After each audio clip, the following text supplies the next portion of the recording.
حدیث میں ہے آپ نے فرمایا صحابہ سے اپنے ایمان کی تجدید کرتے رہا کرو، ایمان کی تجدید کرتے رہا کرو، کیونکہ کسی بھی وقت کسی بھی دن کسی بھی زمانے میں کوئی ایسا حال آ جائے گا کہ تمہیں اگر مستقل ایمان نہیں سیکھو گے، اگر مسلسل ایمان نہیں سیکھو گے تو کوئی بھی حال آنے والا تمہیں کفر کی طرف لے جائے گا۔ ارے سنو تو صحیح، اگر مسلسل ایمان کے سیکھنے کو کام نہ بناؤ گے تو کوئی ایسا حال آئے گا جو تمہیں کفر کی طرف لے جائے گا۔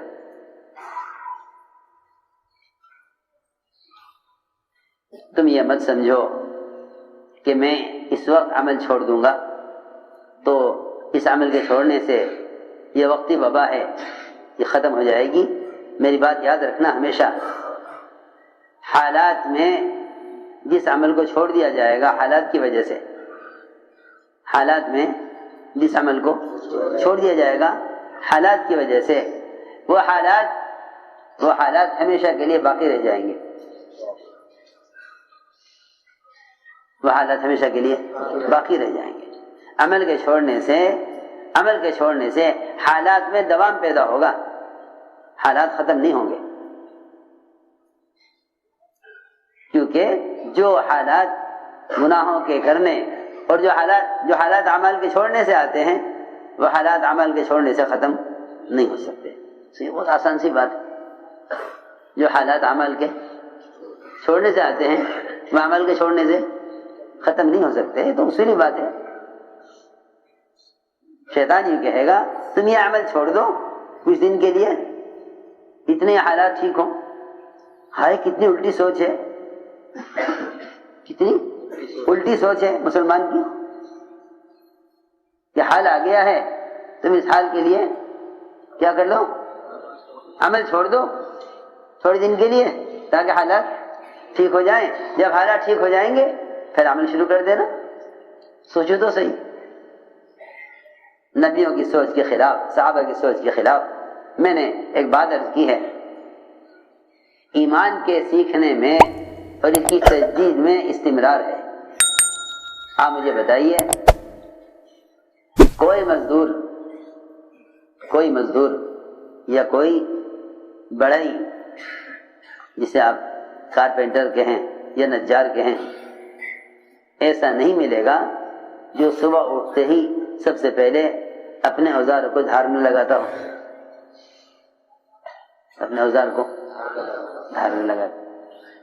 آپ کو ہر ایک ملے گا جس کا کام صبح سب سے پہلے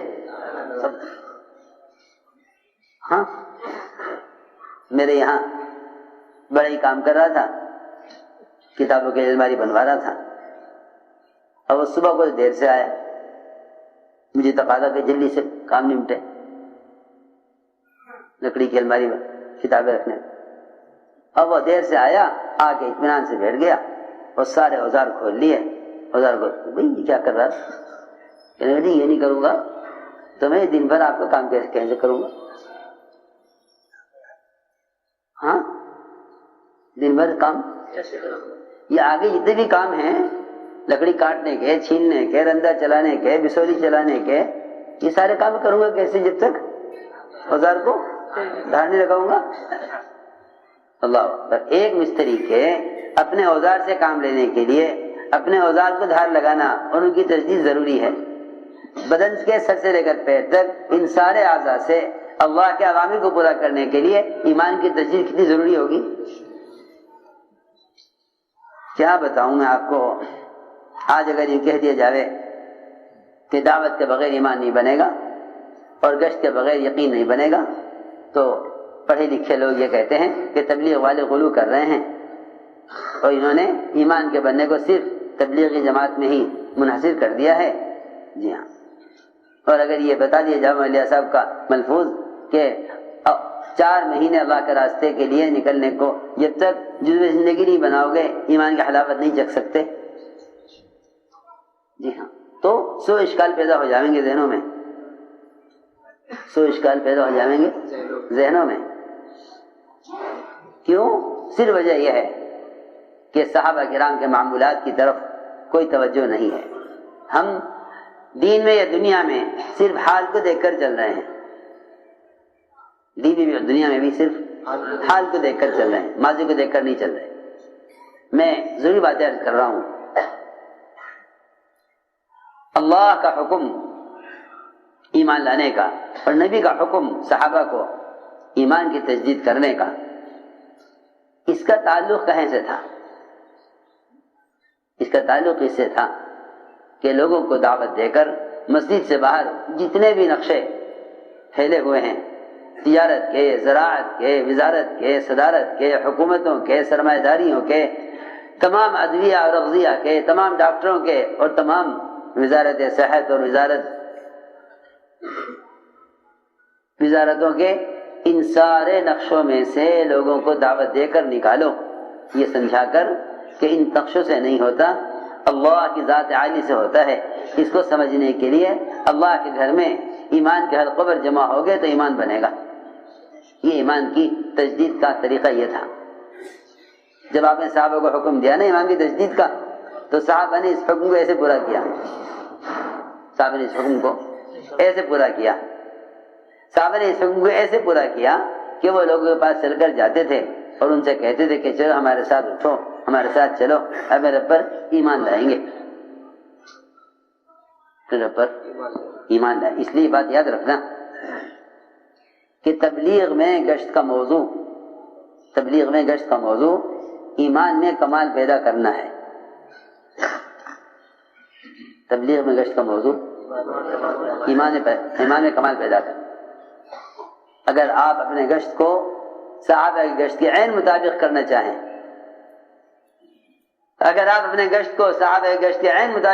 چاہیں، تو اس کے علاوہ اور کوئی راستہ نہیں کہ آپ گشت ایمان کی تکمیل کے ارادے سے کریں۔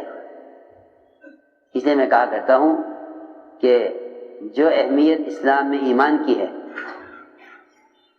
جو اہمیت اسلام میں ایمان کی ہے، جو اہمیت اسلام میں ایمان کی ہے، وہ اہمیت تبلیغ میں گشت کی ہے۔ جو اہمیت اسلام میں ایمان کی ہے، وہ اہمیت تبلیغ میں گشت کی ہے۔ جو تم تو یوں سوچتے ہیں کہ بھئی دیکھو گشت کا موقع ہے یا نہیں، جی ہاں، مولانا الیاس احمد اللہ نے جماعت گشت کے لیے تیار کی، جماعت گشت کے لیے جماعت گشت کے لیے تیار کی، اور پھر دیکھا تھوڑی دیر کے بعد کہ لوگ یہاں بیٹھے، تو میں تم گئے نہیں؟ جماعت نے کہا حضرت بارش بہت تیز ہو رہی ہے، بارش بہت تیز ہو رہی ہے، ہم انتظار میں ہیں، ذرا بارش تھم جائے گی تو نکل جائیں گے۔ حضرت نے فرمایا ذرا باہر دیکھنا بھائی، جھانک کے، بارش میں کوئی پھرتا ہوا نظر آ رہا ہے؟ بارش میں کوئی پھرتا نظر آ رہا ہے؟ دیکھا ذرا باہر کوئی نظر آ رہا ہے پھرتا ہوا؟ لوگوں نے کہا ہاں جی، وہ ایک صاحب برسات کی اوڑے بھاگ رہے ہیں۔ پوچھا کہاں جا رہے؟ کہ بھئی اسٹیشن جا رہا ہوں، ٹرین پکڑنی ہے۔ ہوا کرے بارش، ٹرین تو نہیں چھوڑنی، ٹکٹ اتنے کا ہے، اگلی کوئی ٹرین نہیں ہے۔ جی ہاں، ایک کو دیکھا کہ وہ ریڑھی پر سامان بیچ رہا ہے، بارش ہو رہی ہے لیکن اسی میں وہ اپنا سامان لگا کر نکلا ہوا ہے، برساتی اوڑھے ہوئے ہے۔ کہ بارش ہے، تم کہاں جا رہے ہیں؟ کہ نہیں جی دکان لگانا ضروری ہے۔ ہوا کرے بارش۔ صرف دین اور فرائض رہ گئے جنہیں مسلمان ذرا سی بات پیش آنے پر چھوڑ دے نماز کو، اور ذرا سی بات پیش آنے پر چھوڑ دے گشت کو۔ میں نے عرض کیا جو آدمی تجارت کو اپنی زندگی کے گزارے کے لیے اور اپنے معاش کے لیے لازم اور ضروری سمجھتا ہے اور اس کے لیے کسی بھی آنے والے حال کی پرواہ نہیں کرتا، تو جو اسباب غیر یقینی ہیں جب مسلمان ان کو نہیں چھوڑ سکتا حالات میں، تو جو اعمال یقینی ہیں انہیں حالات میں کیسے چھوڑ سکتا ہے؟ میں نے عرض کی ایک بات، اللہ کرے وہ سمجھ میں آ جاوے، کہ ہمارے یہاں گشت کا موضوع ایمان میں کمال پیدا کرنا ہے۔ اس لیے جو اہمیت اسلام میں ایمان کی ہے وہ اہمیت تبلیغ میں گشت کی ہے۔ جتنی ضرورت مومن کو ایمان کی ہے اتنی ضرورت گشت کی ہے، کیونکہ گشت صحابہ کرام کا گشت ہے ہی اسی لیے، صحابہ کا گشت ہے ہی اسی لیے تاکہ اس سے ایمان کی تکمیل ہو، صحابہ کرام کا گشت ہے ہی اس لیے تاکہ اس گشت سے ایمان کی تکمیل ہو۔ ارے سنو تو صحیح، صحابہ کرام کا گشت ہے ہی اسی لیے تاکہ اس سے ایمان کی تکمیل ہو، کیونکہ امر معروف اور نہی منکر ان دونوں فریضوں کا ادا کرنا یہی ایمان کی تکمیل کا اصل سبب ہے۔ ارے بھائی بات توجہ سے سنو، یہ بہت اہم باتیں ہیں۔ امر معروف اور نہی منکر اس فریضے کا ادا کرنا یہی ایمان کی تکمیل کا اصل سبب ہے، اور ہمارے گشت امر معروف اور نہی منکر کے فریضے کو ادا کرنے کے لیے ہیں۔ گشت کس لیے ہیں؟ بہت اہم بات ہے۔